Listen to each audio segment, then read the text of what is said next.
कलिंग समाचार।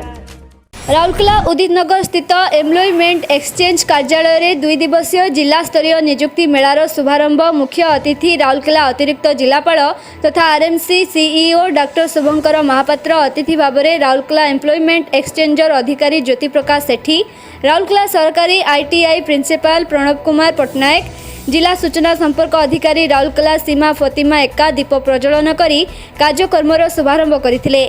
मुख्य अतिथि श्री महापात्र कहिथिले जे एहिपरि नियुक्ति मेला राउरकेला रे हेले स्थानीय बेरोजगार सह कम पाठ पढ़िथिबा युवक मानकु स्वावलंबी करिबा पई एक बड़ प्लाटफर्म अटे।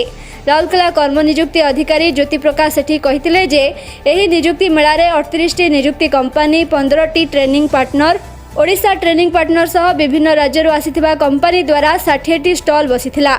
विशेषकर Dalmia cement, NTPC, OCL, Jindal भली विभिन्न कंपनीर कैंप बसिथिला। एसह इंडियन आर्मीर संबलपुर आसिथिबा वरिष्ठ अधिकारी द्वारा एही मेला रे स्टॉल बसिथिला।